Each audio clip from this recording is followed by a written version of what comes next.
Branded जीवन बनाना है, बहुत उत्कृष्टता की ओर जाना है, सदियों तक लोग हमें याद रखें, ऐसे उज्जवल भविष्य को हमें बनाना है। और ट्रू कैरियर, सही दिशा में अगर हमारा जीवन जाएगा तो निश्चित रूप से सदियों तक आपको याद किया जा सकता है। और ट्रू कैरियर का टी कह रहा है ट्रेनर चाहिए, आर कह रहा है रेगुलरिटी चाहिए, ई कह रहा है एफर्ट्स पुरुषार्थ चाहिए, सी कह रहा है चैलेंज चुनौती लेना होगी, ए कह रहा है एक्यूरेसी यथार्थता चाहिए, आर कह रहा है रिस्ट्रिक्शन प्रतिबंध चाहिए, ई कह रहा है इगरनेस लगन उत्सुकता चाहिए, और फिर उसके बाद ई कह रहा है एलिजिबिलिटी योग्यता चाहिए, और आर कह रहा है रिकॉर्ड बनाना पड़ेगा, रिकॉर्ड तोड़ना पड़ेगा, रिकॉर्ड की ओर सोचना पड़ेगा। और मैंने आपसे रेगुलरिटी की बात करी थी, कहा था उस रेगुलरिटी के बारे में, और रेगुलरिटी में यही कहा था कि वो पानी की वो बूंद जब तरल होने के बाद भी उस कठोर पत्थर पर गिरती है तो वो बार बार बार बार गिरती है, वो तरल होकर भी उस पत्थर के टुकड़े टुकड़े करने की ताकत उस पानी के अंदर है। क्यों? सातत्य, क्योंकि वो पानी की बूंद निरंतर निरंतर गिरती चले जा रही है।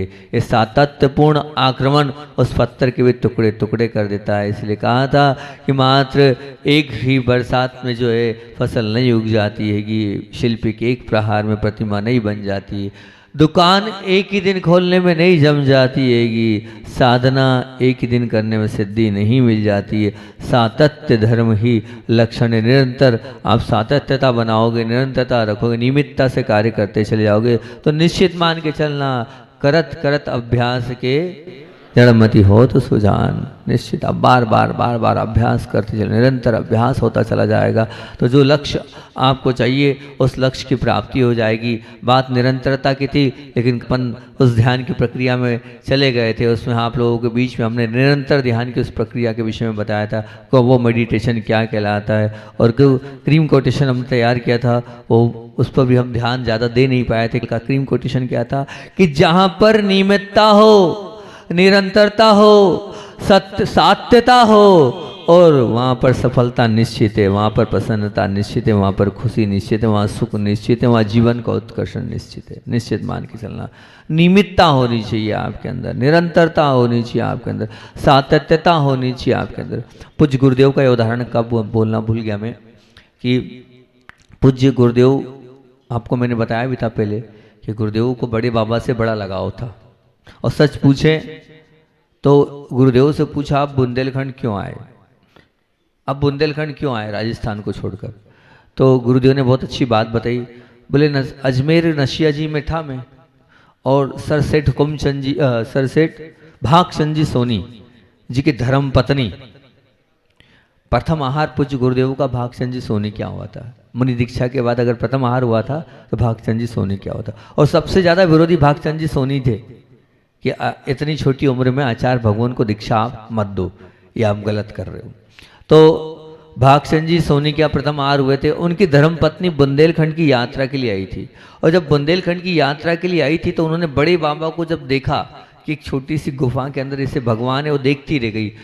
आई थी बहुत कम समय के लिए, लेकिन वो निहारती रह गई। पूरे एक दिन रुकी, दूसरे दिन रुकी, आई थी दर्शन करके चली, लेकिन अगले दिन अभिषेक देखकर विधान कर कर गदगद भाव से गई। और जब गदगद भाव से गई तो पूज्य गुरुदेव जब मुनि अवस्था में थे, आचार्य ज्ञान सागर जी थे, तब उन्होंने ये बात रखी, और इतनी ज़्यादा प्रशंसा बड़े बाबा की कर दी कि उनके मन में एक वो हो गया कि मुझे तो ऐसे बड़े बाबा के दर्शन करने जाना ही है, और मैं तो बड़े बाबा के दर्शन करने जाऊंगा ही जाऊंगा। और वो बड़े बाबा के निमित्त से ही ये मान के चलना उस अजमेर से राजस्थान से बिहार करके बुंदेलखंड की यात्रा के लिए, और सबसे पहले यहाँ बड़े बाबा के उन्होंने दर्शन किया। दर्शन करके वो निश्चित रूप से first impression is the last impression, उनका फर्स्ट इम्प्रेशन ही बड़े बाबा का ऐसा पड़ा कि वो छोड़ नहीं पाए बड़े बाबा को, आखिर तक बड़े बाबा से, अंतिम समय तक बड़े बाबा से जुड़े रहे।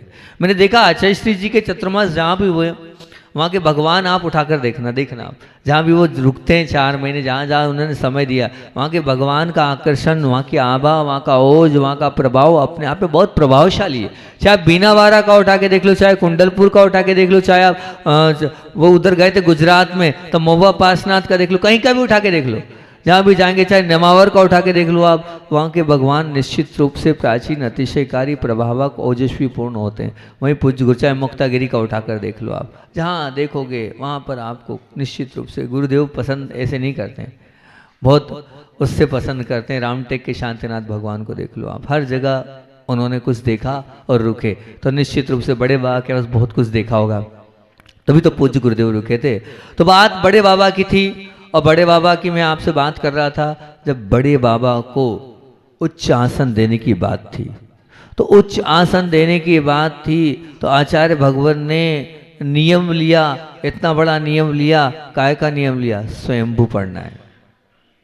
और स्वयंभू भी पढ़ना है तो क्या सुनना, स्वयंभू तो हम भी पढ़ते हैं, प्रतिदिन पढ़ते हैं, लेकिन आचार्य भगवान संस्कृत का पढ़ते हैं। हम तो हिंदी में भी निपटा लेते हैं जल्दी वाले, क्योंकि हमें आचार्य श्री का ही स्वयंभू अच्छा लगता है, संस्कृत का नहीं लगता है। तब सुनना, गुरुदेव ने स्वयंभू का नियम लिया, लेकिन कितनी बार?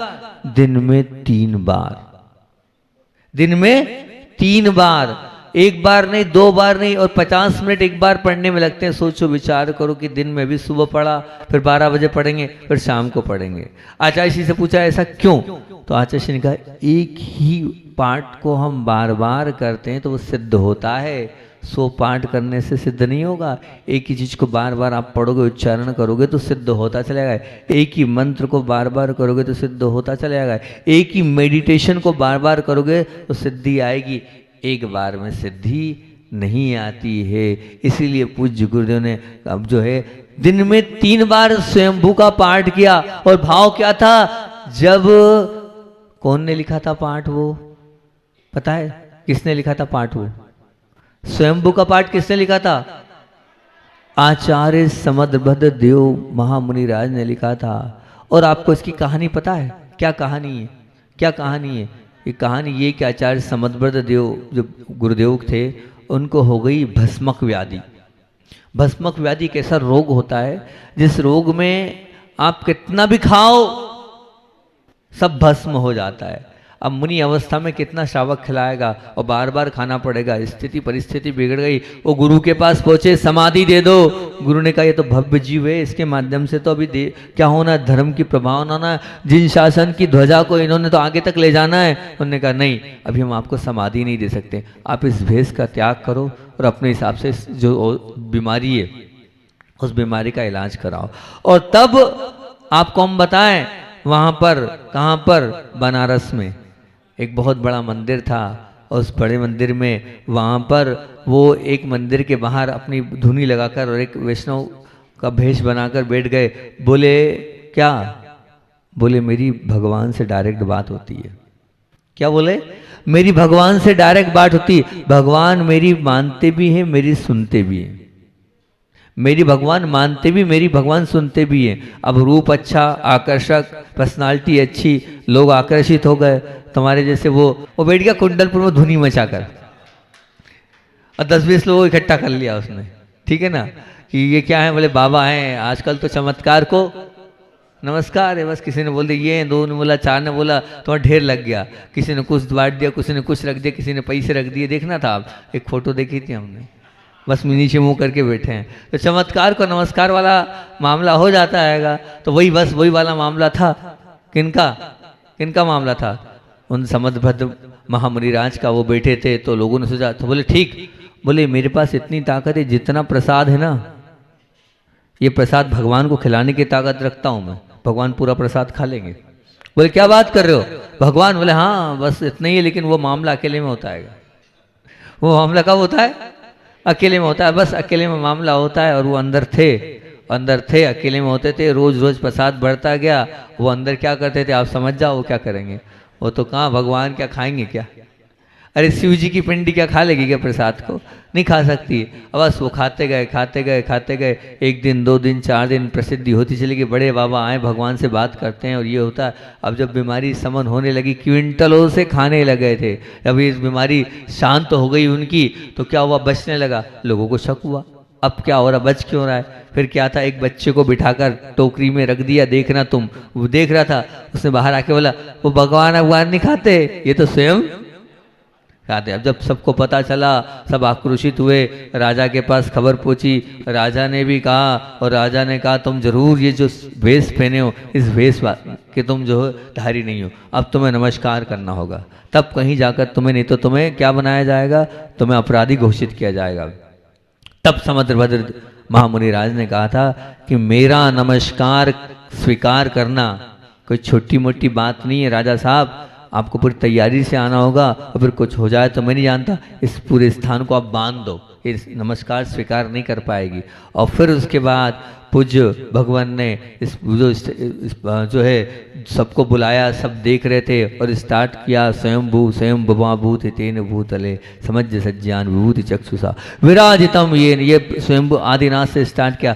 जहाँ चंदा प्रभु भगवान की स्तुति पर आए, चंद्र प्रभम चंद्र मरीच गौरम चंद्रम द्वितीयम जंती कांतम वंदे विवंदम, मैं उसमें नमस्कार किया। इतने उसके बाद जैसे ही नमस्कार किया वो शिव जी की पिंडी फूट गई और चंदापुर भगवान निकल के बाहर आ गए, और सब आश्चर्यचकित रह गए। ये क्या, ये है भक्ति, ये आराधना, ये आस्था, ये विश्वास, ये अंदर का भाव, ये अंदर का आदर भाव, तब कहीं घटित होता है सब कुछ।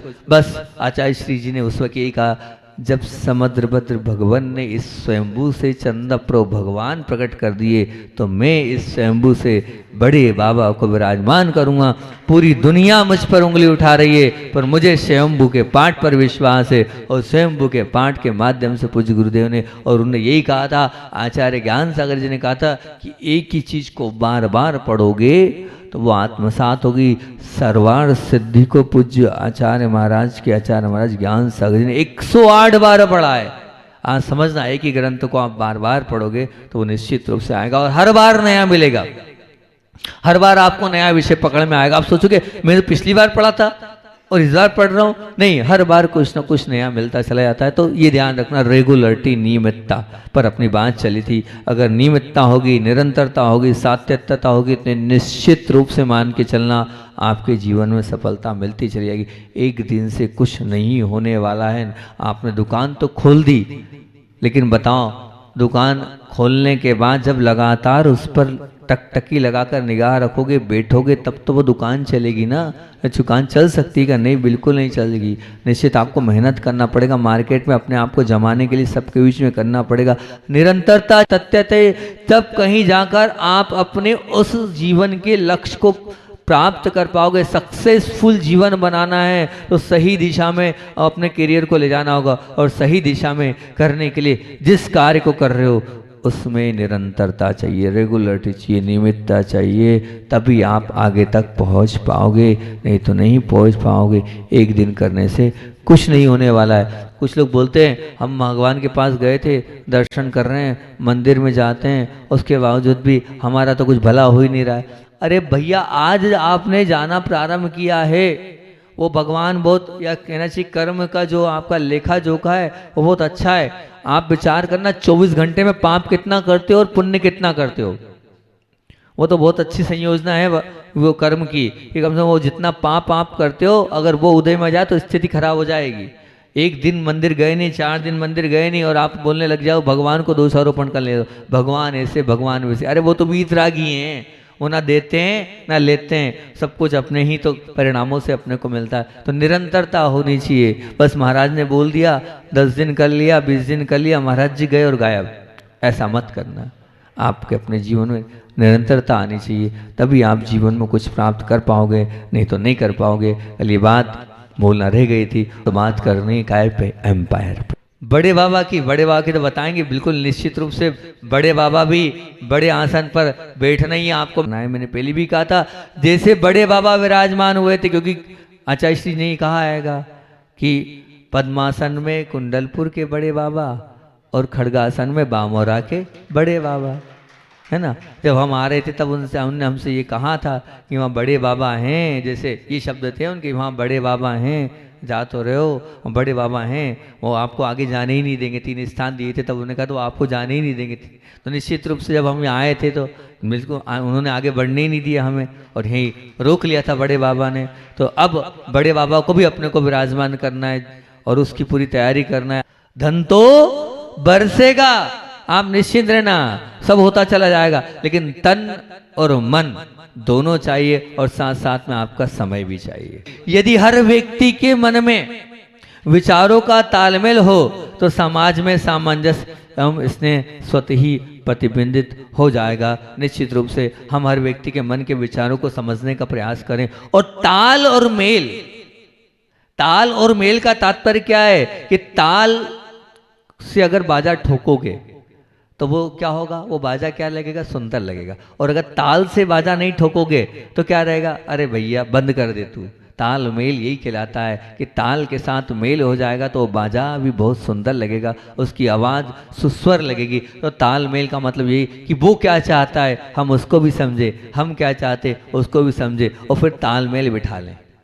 जब तालमेल हम बिठा लेंगे तो निश्चित रूप से सामंजस्य बन जाएगा। और जहाँ सामंजस्य बन जाता है वह स्नेह अपने आप आता ही चले जाएगा, स्वतः अपने आप प्रेम और वात्सल्य फूटने लगेगा। उस तालमेल के साथ अपने जीवन को हमें अच्छा और महान बनाना हैगा तो निश्चित बनते चलेगा। ये बात तो एम्पायर की शायद मैं नहीं कर पाऊंगा, कल ही हो पाएगी एम्पायर की। शुरुआत तो कर देता हूँ एम्पायर की बात। एम्पायर मतलब क्या, क्रिकेट में खेलना भले ही खिलाड़ियों को होता है, कौन से खिलाड़ी को कब खिलाना और कौन से खिलाड़ी को कहाँ खड़ा करना उसका निर्णय कौन लेता है, तो मैच का कप्तान लेता है। भाई कहाँ खड़ा करना है, कैसे खिलाना है, कब बॉलिंग कराना है, कब बैटिंग पे किसको उतारना है, इसका निर्णय शायद मेरे ख्याल से जो कप्तान होता है उसी का पूरा निर्णय होता है, उसी की चलती है। और किस तरह गेंदबाजी और बल्लेबाजी करना है उसका निर्णय भले स्वयं करता है कि मुझे गेंद कैसी डालनी है और कौन सी डालनी है, या मुझे किस प्रकार से कब कौन सी गेंद पे चौका मारना है, कौन सी गेंद पे छक्का मारना है, ये खिलाड़ी का स्वयं का निर्णय होता है। परंतु ध्यान रखना ये सब होने के बाद ही मैच की व्यवस्था तो एम्पायर के हाथ में ही होती है। मैच का नियंत्रण तो एम्पायर के हाथ में ही होता है और उसका निर्णय प्रत्येक खिलाड़ी को मानना ही पड़ता है, मानना ही पड़ेगा। बिना माने काम नहीं चल सकता। उस मैच की उस व्यवस्था में एम्पायर के बिना कार्य नहीं चल सकता। एम्पायर जरूरी है, उसी का नियंत्रण चलता है और उसी का निर्णय चलता है और उसके निर्णय को सबको मानना पड़ता है। बिल्कुल जी हाँ, चाहे कुश्ती हो तो भी उसमें एक रेफरी होता है निर्णायक के रूप में, चाहे कोर्ट हो तो कोर्ट भी एक निर्णायक ऊपर बैठते हैं, न्यायाधीश महोदय ऊपर, वो निर्णय देते हैं। आप कितना ही लड़ो, कितना ही झगड़ा करो, सर्वमान्य क्या होगा, वो जो बैठे हैं ऊपर न्यायाधीश महोदय उनका निर्णय चलता है। चाहे देश में चुनाव चल रहे हो, उस चुनाव में भी चुनाव को निर्णय लेने वाले वो चुनाव के कौन होते, क्या बोलते हैं उनको आप लोग, चुनाव आयुक्त वो लेते हैं, है ना। वो चाहे मैं तो कहता हूँ परिवार भी हो, परिवार में भी अगर आप कुछ है तो उसमें भी बड़े व्यक्ति होते हैं, वो निर्णायक होते हैं। संसार की हर प्रक्रिया से आप जुड़ते चले जाओ, कहीं ना कहीं कोई ना कोई निर्णायक होगा। चाहे वो सरकार हो तो सरकार के भी निर्णय लेने वाले कौन होते हैं, वो बैठे ऊपर प्रधानमंत्री, कौन है अभी हाल, मोदी जी ऐसे निर्णायक होते हैं। चाहे और यहाँ तक कि वो तीनों सेनाएं पूरे देश में कार्य कर रही हमारी, उन तीनों सेनाओं का नियंत्रण करने वाले भी कौन है, राष्ट्रपति महोदय। मतलब क्या हो गया, कहीं ना कहीं कोई ना कोई नियंत्रण करने के लिए कोई ना कोई एम्पायर है जो नियंत्रण करता चला जा रहा है, जो संयोजना बनाता चला जा रहा है, जो भावनाएं हैं उन भावनाओं को प्रेषित करता चला जाता है। तो कारण ये है इसमें कि एम्पायर हम क्यों नहीं स्वीकार कर पाते हैं, क्योंकि मैं गलत हो ही नहीं सकता हूँ, मैं सच्चा ही हूँ। मैं गलत हो ही नहीं सकता हूँ, मैं सच्चा ही हूँ, मैं सच, और ये सच्चा हूँ ये मन की पकड़ है। और ये मन की पकड़ नहीं है, ये मन की अकड़ है। आपके मन में ये अकड़वान मन है आपका, और आप समझते हैं कि मैं सच्चा हूं, और अकड़ पने के कारण आप अनुशासन को खंडित कर देते हैं। निश्चित मान के रखना, अपने जीवन में अनुशासन बनाने का रखना चाहते हो, अराजकता ना फैले, अगर ये अपने जीवन में लाना चाहते हो, हम गुमराह ना बने, हम पतन के मार्ग पर आगे ना बढ़े, तो इसलिए जीवन में एक एम्पायर आपकी होना चाहिए। एक ना एक एम्पायर अपने जीवन में बनाओ जिसके कारण अनुशासन बना रहे। कोई ना कोई ऐसी आंख जिससे आपको डर हो, कोई ना कोई ऐसा ऊपर हाथ जिससे आपको लगे कि ये देख लेंगे तो क्या होगा, इनको पता चलेगा तो मेरा क्या होगा। सच कह रहे हैं हम, हमारे जीवन का एम्पायर हमारे पूज्य गुरुदेव थे। अब पूज्य गुरुदेव की आंख से डर लगता था हमें, सिर्फ आंख से। बोलना तो बहुत बार था, उन्हें तिरछी निगाह करके देख लिया तो ऊपर से लेके नीचे तक हम कांप जाते थे कि क्या हो गया, कोई गलती तो नहीं कर दी, कुछ हो तो नहीं गया। ऐसे आप अपने जीवन में एक एम्पायर बनाओ। अगर आपके जीवन ऐसे निर्णायक एम्पायर बन गए तो निश्चित रूप से अपने अच्छे का, अपने बुरे का, अपने सब का निर्णय करने वाले वो हैं, वो हमारा निर्णय करेंगे। आप निर्णय मत करो। आप अपने आप को सच्चा भी मत मानो और आप अपने आप को झूठा भी मत मानो। आप अपने आप को सब कुछ मत मानो। हमारे निर्णय देने वाले वो हैं, वो हमारा निर्णय देंगे। मैं कहता हूँ हर व्यक्ति के जीवन में एम्पायर होना चाहिए, जो हमारे जीवन का एम्पायर बने।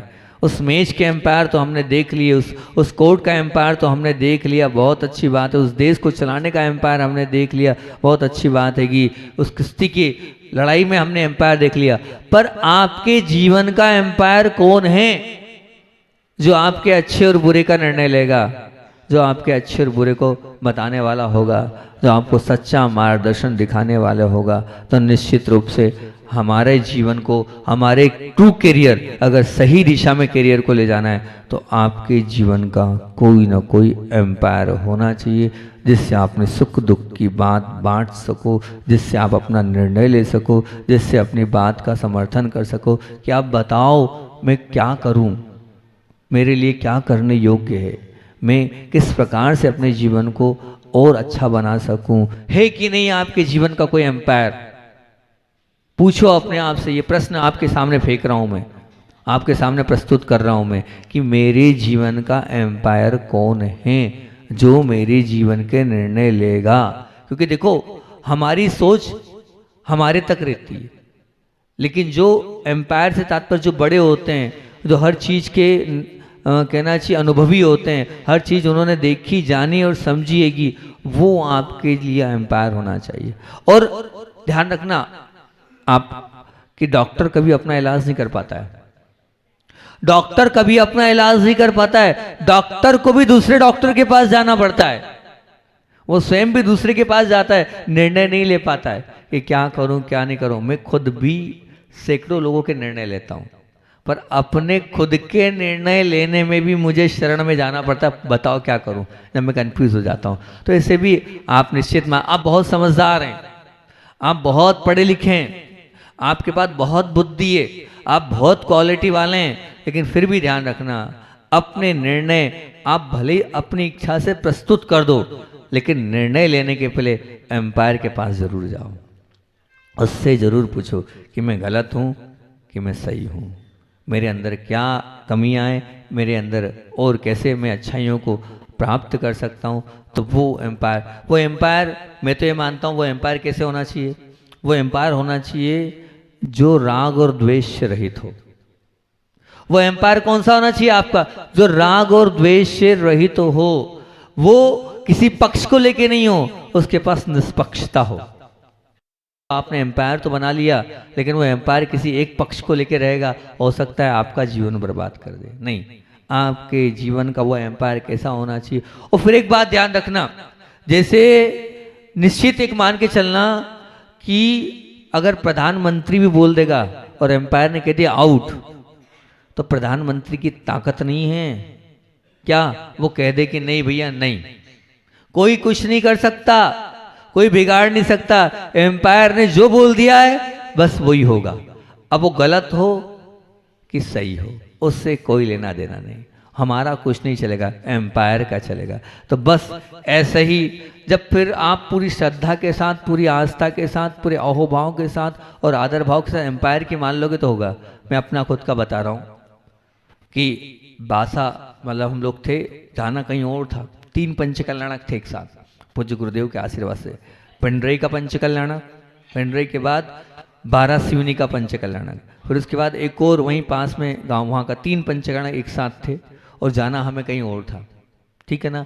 लेकिन आचार्य भगवान का आदेश आया और कहा कि एक महाराज जी को और आपको रखना है, अस्वस्थ हैं आपको रखना है, और फिर उन्हें आसपास ही चतुर्मास करना होगा। तो उन्होंने छोटा सा गांव बासा दिया। 50 जगह से ये मैसेज आया मेरे पास। क्या मैसेज आया? भैया छोटा सा गांव है, उस बासा में मत जाना, नदी वहाँ पर बरसात में गलियों में पानी भर जाता है, छोटी छोटी गलियाँ हैं, गंदी गंदी गलियां हैं, आपकी लेवल का वो स्थान नहीं है। पर मैंने कहा मेरे एम्पायर ने मुझसे कहा है ना बासा जाना है, बस फिर मैं कोई किंतु परंतु नहीं करूँगा। हमें कोई किंतु परंतु, छोटा है जैसा है वैसा होगा, जो होगा सो होगा। उनकी भावना बासा की है ना, उनने आदेश बासा का दिया है ना, बस मुझे बासा ही जाना है। और सच मैं बता रहा हूँ, मेरे इतने सारे चतुर्मास हुए हैं, जितना आनंद छोटे से गांव में मैंने लिया है, साधना के रूप से भी और श्रावकों के जुड़ाव के रूप से भी और प्रभावना के रूप से भी, पूरे चतुर्मास एक तरफ और बासा का चतुर्मास एक तरफ, इतना प्रभावपूर्ण वहाँ के बच्चे। चाहे मैंने उस दिन कहा था, संजू भैया बोल रहे थे, बोले लड़कियों को तो रोते देखा है, लेकिन पहली बार लड़कों को भी रोते देखा है। तो ध्यान रखना, 100 लोग, 100 लोग रात्रि में स्वाध्याय के लिए बैठते थे वहाँ पर, 30 40 शुद्ध भोजन के लिए लोग, 47 लोगों ने प्रतिमाएं लिए। आप छोटी मोटी बात मत समझना। और ऐसे बच्चों ने जो अस्थायी प्रतिमा पाली है, उन्होंने तो पक्का कर लिया है, आज नहीं तो कल हम और आगे प्रतिमाओं का पालन करेंगे। तो क्या था ये, एम्पायर की बात मान ली। नहीं तो ये लगता अरे कहाँ छोटी सी जगह है, सब माताजी महाराज जी, 2 माताजियों के मैसेज आए, 2 महाराज जी के मैसेज आए, भैया क्या कर रहे हो तुम, समझो तो तुम्हारे लेवल का। लेकिन नहीं, एम्पायर की बात आप मान लो।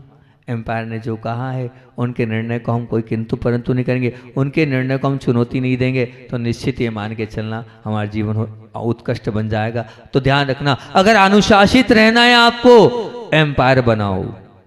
अराजकता अपने जीवन से निकालना है, एम्पायर बनाओ। गुमराह नहीं होना है, एम्पायर बनाओ और एम्पायर की सुनते चलो। पतन के मार्ग पर आपको अगर आगे कदम नहीं बढ़ाना है, तो आप एम्पायर बनाओ। निश्चित आपके जीवन का कोई ना कोई एम्पायर होगा, तो आपका ट्रू करियर, सही दिशा में आपका करियर बढ़ता चला जाएगा। बस एक ही प्रश्न छोड़ रहा हूँ, मेरे जीवन का एम्पायर कौन है? एक एम्पायर बना लो और अपने जीवन को महान और उत्कृष्ट बना लो। सचमुच में महानता हमारे जीवन में आ जाएगी और उसी से हमारा जीवन चलता चला जाएगा। तो बहुत अच्छी बात है। कल हम आपसे एफर्ट्स, पुरुषार्थ की बात करेंगे। मेरा बहुत प्रिय विषय है ये, इसको कहो तो मैं पूरे 4 महीने बोल सकता हूँ पुरुषार्थ के ऊपर। इतना ऐसा मेरा सब्जेक्ट है, पुरुषार्थ क्या कहलाता है। तो कल आपसे उस एफर्ट्स पुरुषार्थ की बात करूँगा। आचार्य भगवान की बात आपसे पुनः, क्योंकि वो चल रही है, कल भी नहीं हो पाया था, पूज्य गुरुदेव का वो संस्मरण जो अधूरा चल रहा है। ये पूज्य गुरुदेवों ने उस आतापन, उस गर्मी में बिहार कर दिया कुंडलपुर से और निकल गए। आज पहले चमत्कार बता दूंगा, फिर चमत्कार के बाद उन्होंने क्या बोला बता दूंगा। विषय हमारा जो संस्मरण बड़ा लंबा चौड़ा है। पूज्य गुरुदेव ने बिहार किया 11 किलोमीटर सगोनी के लिए। हम सब संघ वाले 5 जगह रुके। कितनी जगह? 5 जगह रुके, अलग अलग, कोई 3, कोई 2, कोई पहुंच ही नहीं पाया। और सगोनी तक तो पूज्य गुरुदेव के पास मात्र 11 साधु ही पहुंच पाए, 5। और 6 बाद में रात्रि विश्राम 5 ने किया था उनके साथ, और सुबह 11 पहुंच गए थे। अब क्या हुआ? अब ये हुआ, ये मैं आपको वो अतिशय बता रहा हूँ, वो चमत्कार बता रहा हूँ, देवकृत अतिशय बता रहा हूँ। क्या होता है आप सोचते हो हम करते हैं वैयावृत्ति, लेकिन उनकी वैयावृत्ति कौन करता है, वो बता रहा हूँ। पूज्य गुरुदेव आगे आगे चल रहे थे, और आप ये मानना रात की स्थिति परिस्थिति इतनी खराब थी उनकी, कैसे वो 11 किलोमीटर 3 बजे निकले थे। जब सुबह वहाँ से उन्होंने बिहार किया, तो जैसे ही उन्होंने बाहर कदम रखा, उनके ऊपर एक बादल की टुकड़ी आई, और वो आगे आगे चल रहे हैं और उनके ऊपर बादल चलते चले जा रहे हैं। वो आगे आगे चल रहे हैं, उनके ऊपर बादल चलते चले जा रहे हैं। और सुनो, हम सब पीछे थे, हम पर एक भी बादल की टुकड़ी नहीं थी। हम लोग कड़कती धूप में चल रहे हैं उनके पीछे, और वहाँ के लोग आ रहे हैं। बोले हमें समझ में नहीं आ रहा है कि हम वहाँ जा रहे हैं, गुरुदेव के कोई अंतर ज़्यादा नहीं, 10-11 किलोमीटर का, 7-8 किलोमीटर का अंतर होगा ज़्यादा, इतना अंतर है। बोले गुरुदेव के ऊपर बादल और आप लोग इतनी कड़कती धूप में पसीने में थर थर करके चल रहे हो। ये है पूज्य गुरुदेव की तपस्या का प्रभाव। इसको तपस्या का प्रभाव कहेंगे कि ऐसी तपस्या जो निश्चित रूप से सोचता है मुझे जाना है लक्ष्य की प्राप्ति के लिए, जो कर लेता कि मुझे निर्णय ले, नहीं अब गर्मी तो गर्मी। अब आचार्य श्री के विचार इस विषय को लेकर क्या आते, इरियापत में क्या घटा और क्या उन्होंने इस विषय को लेकर बोला, इस पर अपन कल बात करेंगे। बोधि समाधि परिणाम शुद्धि शांतोपलब्धि शिव की सिद्धि।